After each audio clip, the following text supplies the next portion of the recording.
When Sauron was defeated, it was a time of great celebration for the Free Peoples, and it ushered in a period of peace and prosperity that hadn't been seen in over 500 years. But for others, Sauron's defeat was a complete and utter catastrophe, an event that would have shattered the worldviews of entire civilizations, an event that would have resulted in wars, uprisings, and immense brutality. In this video, we talk about Sauron's collapsing dominion, and what would have happened to his former servants and allies.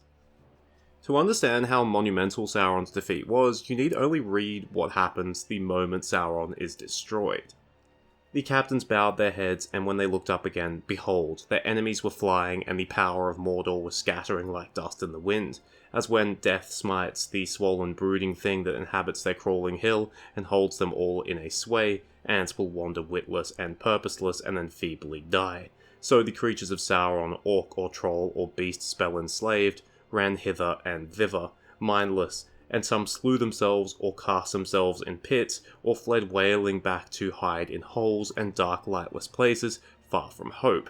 But the men of Rhun and of Harad, Easterlings and Southron, saw the ruin of their war and the great majesty and glory of the captains of the West, and those that were deepest and longest in evil servitude, hating the West, and yet were men proud and bold, in their turn now gathered themselves for a last stand of desperate battle. But the most part fled eastward as they could, and some cast their weapons down and sued for mercy.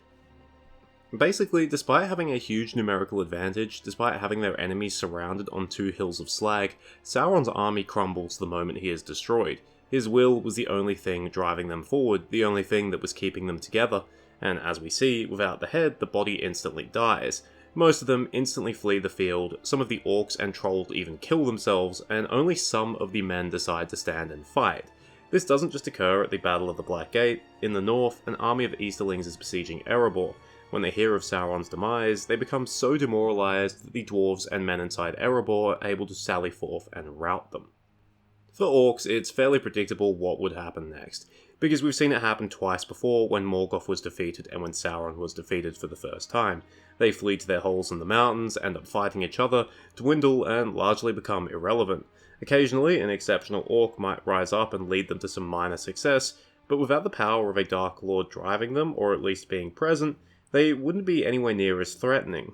Places like Mordor or the Misty Mountains would still be dangerous for some time, but even they would eventually be cleared of evil. With no third rising of Sauron or any power equivalent, orcs would eventually just disappear. But the greatest cataclysm would be felt in the east and south of Middle-earth, Harad and Rhun. These lands were far greater than the westlands of Middle-earth in both size and population, and most of the people in these lands were in service to Sauron. But it's important to remember that Haradrim and Easterlings were not monolithic. They were made up of many different peoples and kingdoms, some of whom hated each other and, when not allied under Sauron, fought each other. For example, the Wainrider Easterlings conquered other Easterlings, and also attacked the Variags of Khand. At the same time, we're also told that the reason why the Haradrim didn't help the initial Wainrider invasions is because they were too busy fighting each other. We also know that Black Númenórean kingdoms in the early Third Age attacked each other and were then overthrown by their subjects. Among these peoples, you would have had those who were deepest in service to Sauron, those who were mentioned as having a glorious last stand against the host of the West. These people, who I'd imagine were mostly from the East, would have been under Sauron's dominion since the middle of the Second Age, and some would have come to worship him as a god king, believing all of his lies about the Valar and the West. These were the ones who were all too eager to attack Gondor and its allies, and would have come from far and wide to do so. Some would have been more indifferent, or served Sauron due to mutual interests. An example of the former is the men of Agar in the Second Age, a village of pre-Númenóreans in the land that would become Gondor. While they served in Sauron's armies, they weren't exactly evil and didn't truly understand who or what Sauron was. An example of the latter would be the Corsairs of Umbar, who had significant issues with Gondor due to certain historical events that had nothing to do with Sauron. While the Corsairs had no issues about serving Sauron, they seem to have been far more independent than most of his other forces. And then there were those in the east and south who were totally against Sauron. The Blue Wizards organised a lot of resistance against the Dark Lord, preventing him from marshalling his full manpower against the West, and they may have still been active at the end of the Third Age. At the very least, we do know there was still conflict. Sauron imported caravans of slaves into Nirn to work the fields of Fethi's armies. These slaves were probably from conquered peoples that had either rebelled against Sauron or had always rejected his authority. Now that I've set the scene, you can see why Sauron's destruction would have created so much turmoil in the east and south. Sauron had created a patchwork of alliances consisting of many peoples who likely hated each other, but were being kept in check by Sauron's will. When Sauron was destroyed, those most loyal to him would have had their worldviews absolutely shattered. Their god king was dead at the hands of the hated West. Everything they had believed in and fought for was now exposed as a lie. What's worse is that these peoples are likely the ones who sent the most strength to Sauron's cause, and very few of their soldiers and their leaders would have returned. Basically, the pro-Sauron factions would have been incredibly weakened. So how did everyone react? Well, we know that at least for some, Sauron's defeat was a perfect opportunity to secure peace with Gondor. Merely a few weeks after Sauron's defeat, emissaries from Harad were already arriving to negotiate with King Elessar. This could be because these certain groups of Haradrim were merely not that interested in fighting Gondor, or were afraid of Gondor. After all, they appear to have just destroyed Sauron. But it could be for a darker reason. It could be because, for a lack of a better phrase, shit was about to go down in Rhun and Harad.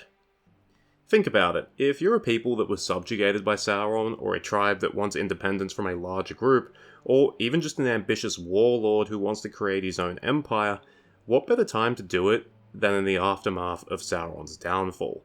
Sauron's old slave masters have been militarily and spiritually weakened. They would be completely vulnerable.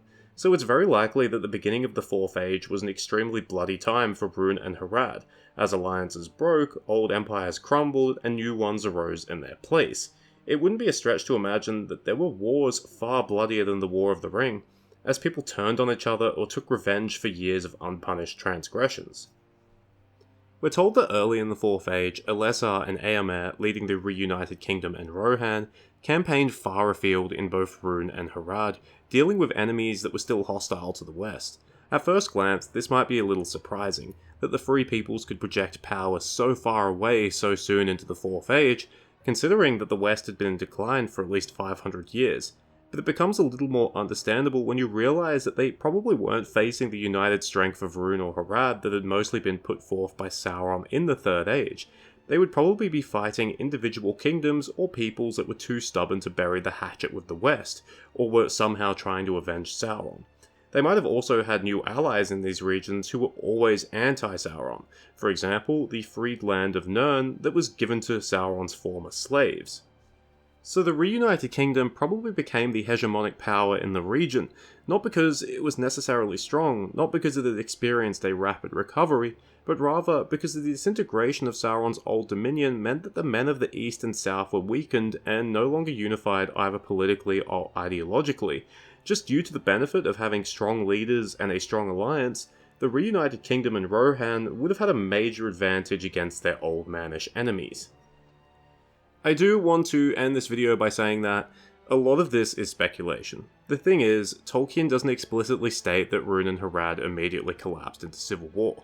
But it's important to remember that the framing device for The Lord of the Rings is that it was written by people in the West who had little knowledge of the East and South. Normally on this channel I try to speculate as little as possible, and when I do speculate, I want to be confident. And I want to say that I am confident with this speculation, because even though Tolkien doesn't explicitly tell us, he leaves behind enough hints that suggests that this is exactly what would happen. We are told that the Haradrim and Easterlings fought amongst themselves and against each other, and that some of them would enslave each other. We are told about their different levels of loyalty to Sauron, that some worshipped him, some were more indifferent to him, and that some even resisted him. We are told about their reaction to his downfall, how some fought to the death, how some instantly fled, and how others immediately sued for peace. We are told that years later, Aragorn and Eomer campaigned in distant lands. All of this tells me that whatever happened in Rhun and Harad in the early Fourth Age, it could not have been good. Thank you for watching, I hope you enjoyed it or at least found it interesting. It's a shame that we don't know more stuff about the internal politics of Rhun and Harad. However, if you're interested in some non-canon work, you can check out some old Middle-earth role-playing modules that actually do explore these regions a whole lot more. For example, if you've seen the name Be'lakor, which appears in the Crusader Kings 3 Realms in Exile mod, that actually comes from Middle-earth role-playing, and it has a whole lot of actually pretty good background lore. Unfortunately, not all Middle-earth role-playing stuff is such high quality. Cheers, farewell, and remember, For most people, a collapsing dominion is just called a divorce.